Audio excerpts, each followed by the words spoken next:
Hey, it's just about springtime, and with spring brings Easter and all those memories of beautiful dresses and the girls going to church and everyone dressing up.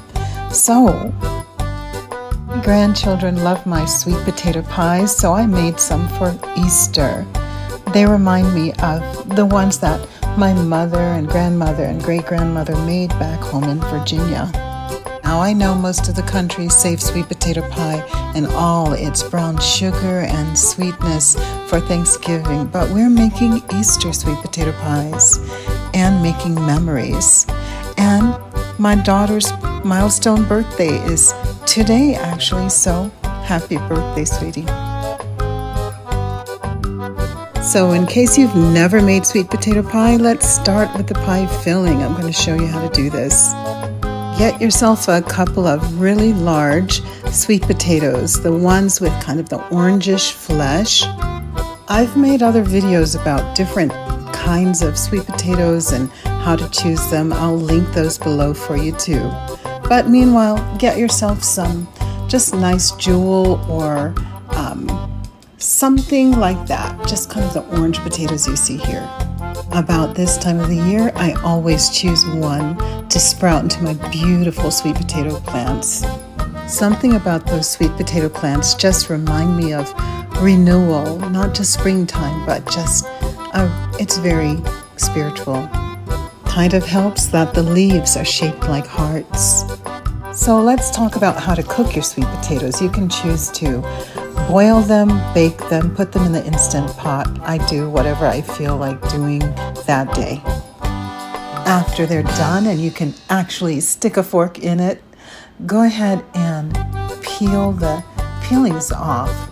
So they're going to be very hot, so let them chill a little while. Here's my technique. It's really simple. Get all the stringy parts out, any hard knots, and throw the peels away, right?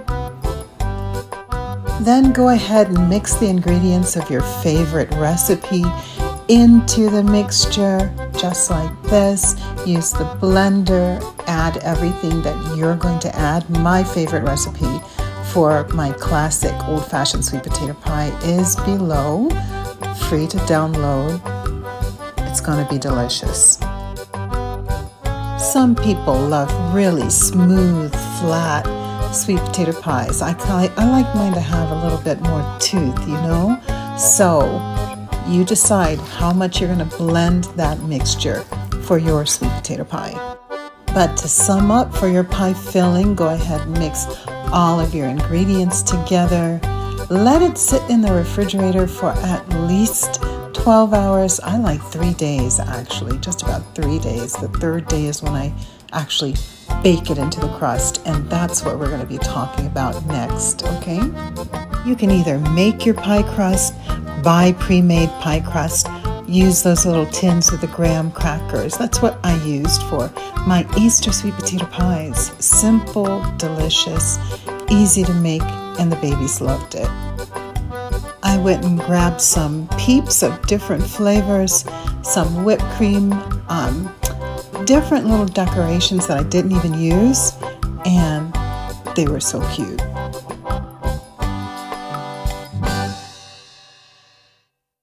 Now for grown-up tastes or more healthy versions, I have my coconut and marshmallow candied yams, mixed berry sweet potatoes, all kinds of things, agave sweet potatoes. And well, I wrote a book on it, right? It's on Amazon, or you can contact me and I'd love to show it to you.